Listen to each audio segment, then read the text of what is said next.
Şiələr bir hədis gətirirlər ki, Peyğəmbər sallallahu buyurur ki, Harunun Musaya olan nisbəti kimdir? Peyğəmbərin Əli olan nisbəti. Daha sonra bu hədisi qüvvətləndirmək üçün ayə gətirirlər Quran-ı Kərimə. Taha surəsi 29 və 32-ci ayələri ki, Musa deyir ki, bəs Harunu mənə vəzir seç, arxamı möhkəmləndir. Bununla deyirlər ki, bu hədis və bu ayə dəlildir ki, Peyğəmbərdən sonra xəlifə Əli olmalıydı. Lakin qəsb edərlər həmişə kimi falan bu cümlə. Bu hədis mənzilə hədisidir. Mənzilə, yəni bu adla məşhur olan hədisdir. Və təbii ki, bu hədisin deyilmə səbəbi var. Ondan qabaq bir şey qeyd edeyim, əslində bayaqlar qeyd elədim. Ümumiyyətlə, rafizilər Əli radiyallahu anhu fəziləti barədə olan hədisləri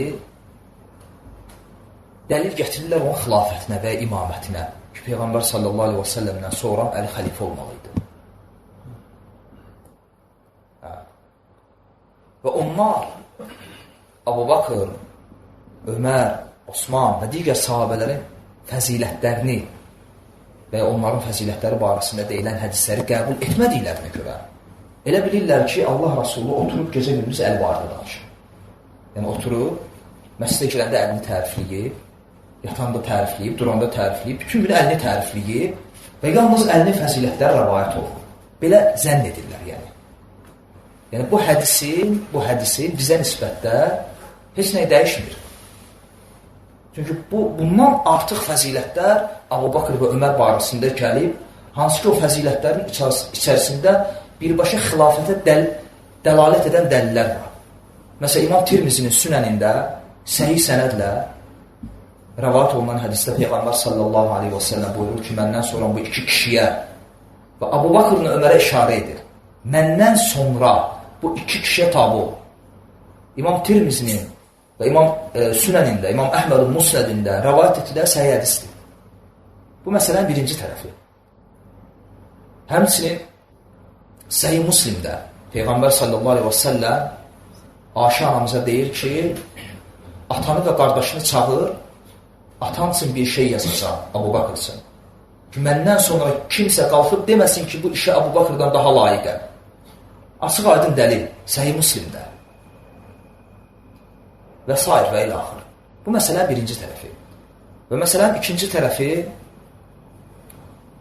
fikir verirsinizsə, rafizilər bu hədisləri gətirəndə, əlinin fəzilətləri barəsində hədisləri həmişə əhl-i-sünnət kitablarından gətirirlər. Səbəb nədir? Mən buradan iddia edirəm, rafizilər öz kitablarından səhih sənədlə mənə, yəni əlinin fəziləti barəsində 5 dənə hədis gətirsinlər, gətirə bilsələr, heç 3-ünü gətirə bilməyəcəklər. Yəni, öz kitablarını gedib araşdırsınlar, öz kitablarından Peyğəmbər sallallahu aleyhi və səlləm Əli barəsində nələr deyib, yəni fəzilət. Öz kitablarında tam sənədlə, səhih sənədlə 5 dənə hədis gətirsinlər əlinin fəziləti barəsində. Məsələn, mənzilə hədisi. Buxar və Müslimdə rəvayət olunan hədisdir. Bu mənzilə hədisini qəbul edirsən, niyə? Buxar və Müslim rəvayət edir. Buxar və Müslim sənə görə kafir olur, zındıq olur. Sən kafirlərin Əli barədə rəvayət etdiyi hədisləri qəbul mü edirsən? Və bacarırsan mənzilə hədisini öz kitablarından gətirir görürsən sənə. Gətirə bilməyəcək. Yəni, rafizlər belə əlinin fəzilətlərini ispat etmək üçün səhih sənədlərlə əhl-i-sünnət kitablarına möhtacdırlar. Ən gözəl dəlil əlinin fəziləti barəsində ən birinci yazılan kitab İmam Nəsəinin Əl-Xasais adlı kitabıdır. İmam Nəsəi kimdir? Əhl-i-sünnətin 6 məhşur hədis alimindən biri. Buxari, Muslim, Tirmizi, Abu Davud və Nəsəi. Nəsəinin kitabı var, ayrıca kitabı, Əl-Xasais. Əlinin fəzilətlərini toplayır. Və bu əlinin fəzilətlərinə dair yazılmış ilk əsərdir. Hicri səhv etməmişsə 3-cü əsrdə. Kim Hicri 3-cü əsrdə əlinin fəzilətlərindən danışan bir rafiz alimini gətirə bilər? Hansı ki, o barədə müstəqil kitab yazsın və sayfə ilə axır. Bütün bunlardan sonra keçirik bu hədisin fikrinə. Yəni, hədis bizə nəyi öyrədir? Birinci, baxmaq lazımdır ki, Peyğəmbər sallallahu aleyhi və səlləm bu hədisi, bu sözü nə vaxt deyil? Çünki təfsir elmində də var bu, həmçinin hədis elmində də var. Ayənin nazil olma səbəbi və ya hədisin deyilmə səbəbi bu bilinəndə o ayənin nazil olma səbəbi və ya hədisin deyilmə səbəbi o ayəni və ya hədisi başa düşməyə kömək edir. Aydındır. Məsələn, təfsir elmində də müəyyən kitablar var. Məsələn, kitablardan birisi İmam Suyutinindir. Ayələrin nazil olma səbəbi. Məsələn, filan ayə nə üçün nazil oldu?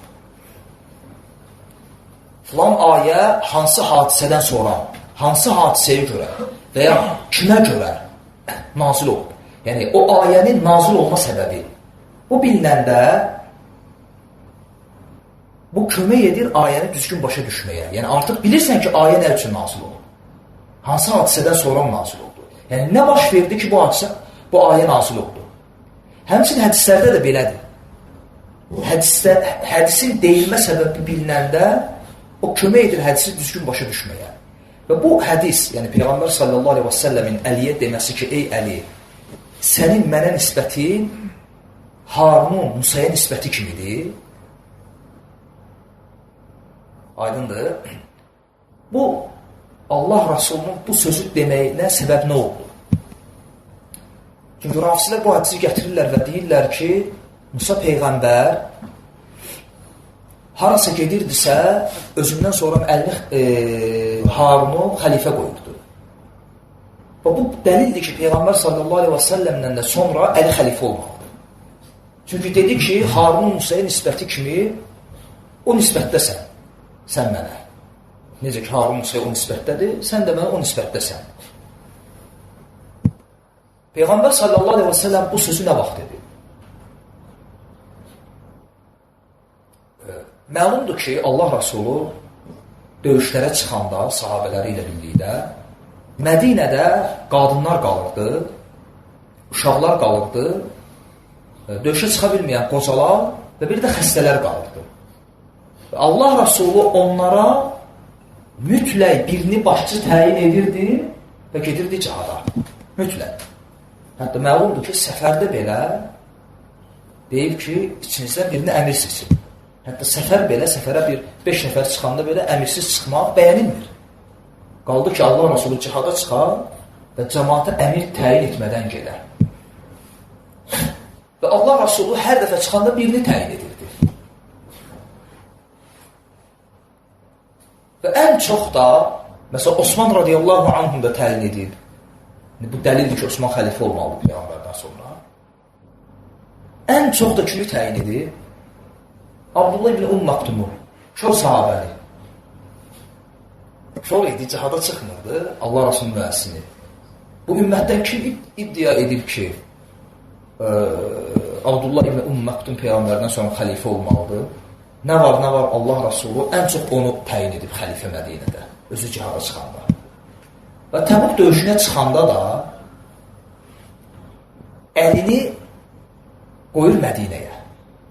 Və Əli də etiraz edir, deyir ki, ya Rasulullah, sən məni uşaqlarla, arvadlarla bir yerdə qoyursan və onda Allah Rasulü ona təskinlik üçün deyir ki, sən istəmirsənmi ki, Harunun Musaya nisbəti kimi olasan, sən də mənə yəni o nisbətdə olasan, ki, Musa bir yerə gedəndə Harunu qoyurdu və mən də indi gedirəm döyüşə səni qoydum.